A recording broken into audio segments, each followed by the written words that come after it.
और छत्तीसगढ़ के दूसरे सबसे बड़े शहर बिलासपुर का हाईटेक बस स्टैंड स्थापना के वर्षों बाद भी बदहाली के आंसू बहा रहा है। अब तक यहां सुविधाएं विकसित नहीं हो सकी है। पहले CSIDC बस स्टैंड के संचालन में फेल साबित हुआ, अब निगम भी इसका सफल संचालन नहीं कर पा रहा है। ये रिपोर्ट देखिए।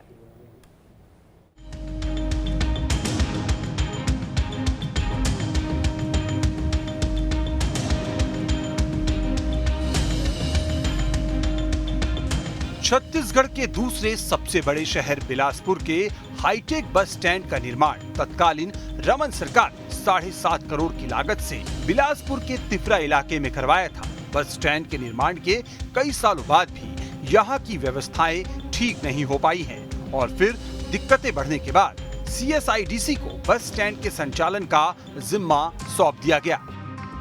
मेरे को यहाँ का पहली चीज है साफ सफाई है नहीं है, दूसरा पैदल आदमी को जा नहीं सकता है क्योंकि पानी भरा हुआ है, एक्चुअली पैदल जाने में दिक्कत है, और तीसरा ये है वॉशरूम यहाँ का क्लीन रहता है नहीं। बिलासपुर के बस स्टैंड में दुकानों के अवैध अतिक्रमण का आरोप लगाया गया है और बिजली पानी समेत सभी तरह की व्यवस्थाएं करने में असफल रहने का भी आरोप लगाया गया है। अब यहाँ पर हम आपको ये भी बताते चले कि इस बस स्टैंड से पूरे छत्तीसगढ़, ओडिशा, मध्य प्रदेश, उत्तर प्रदेश, बिहार और अन्य राज्यों के लिए रोज करीब 300 से ज्यादा बसें संचालित होती हैं। अभी हाल ही में कुछ महीने पहले हैंडओवर हुआ है, उससे पहले बहुत ज्यादा बदहाल था। धीरे धीरे उसकी स्थिति सुधर रही है, नियमित सफाई हो रही है, उसमें 8 सफाई कर्मचारी हैं, तो उसको थोड़ी मॉनिटरिंग की कमी है। नगर जोन कमिश्नर को भी बोला गया है। बिलासपुर के बस स्टैंड के संचालन में CSIDC के असफल होने के बाद जुलाई 2021 में कैबिनेट ने इसके सफल संचालन का जिम्मा निगम को सौंप दिया, लेकिन उसके बाद भी CSIDC को इसे निगम को हैंडओवर करने में करीब साल भर का समय लग गया और किसी तरह से हैंडओवर कर भी दिया, तब भी हालात जस के तस रहे। और अब परेशान यात्रियों का तो यही सवाल है कि क्या सच में कभी ये बस स्टैंड हाईटेक हो पाएगा या सिर्फ कागजों में ही हाईटेक नाम रह जाएगा। बिलासपुर से रोशन वैद्य के साथ टीम न्यूज स्टेट।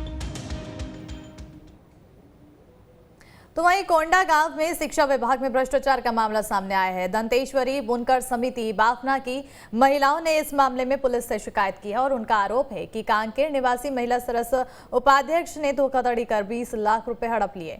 दरअसल पूरा मामला साल 2020 का है। शिक्षा विभाग ने दंतेश्वरी बुनकर समिति के नाम पर स्काउट गाइड की 10,000 जोड़ी ड्रेस बनाकर देने के लिए 20 लाख रुपए की अग्रिम राशि जारी की थी। इसे कांकेर की महिला सरस उपाध्याय ने फर्जी हस्ताक्षर और सील लगाकर अलग अलग खातों में RTGS कर लिया। शिक्षा विभाग से ऑर्डर मिलने के बाद समूह ने काम भी शुरू कर दिया, लेकिन कपड़ा देने कोई नहीं आया। 2 साल बाद जब शिक्षा विभाग ने समूह के नाम पर नोटिस जारी करते हुए समूह को 20 लाख रुपए अग्रिम देने के बावजूद ड्रेस नहीं देने की बात कही और 7 दिनों के अंदर कपड़ा या राशि लौटाए जाने की चेतावनी दी, तब समूह को मामले का पता चला और उन्होंने इसकी शिकायत पुलिस अधिकारियों से की। फिलहाल पुलिस पूरे मामले की जांच कर रही है। पहले इनको शिक्षा विभाग द्वारा स्काउट गाइड्स के लिए वर्दी सिलने का ऑर्डर मिला हुआ था। इसमें कुछ गड़बड़ी होने से उनके द्वारा कपड़ा सप्लाई नहीं किया जा सका और वो अब शिक्षा विभाग उनको नोटिस दे रहा है कि आपके द्वारा कपड़ा सप्लाई नहीं किया गया है, तो आपसे जो एडवांस राशि दिया गया था उसको क्यों न वसूल किया जाए। तो दंतेश्वरी समूह स्वयं सहायता समूह वाले ये शिकायत दिए हैं कि इसमें हमारे साथ धोखाधड़ी हुआ है और इसमें कांकेर की कोई महिला है सरस उपाध्याय, उनके द्वारा धोखाधड़ी किया गया है।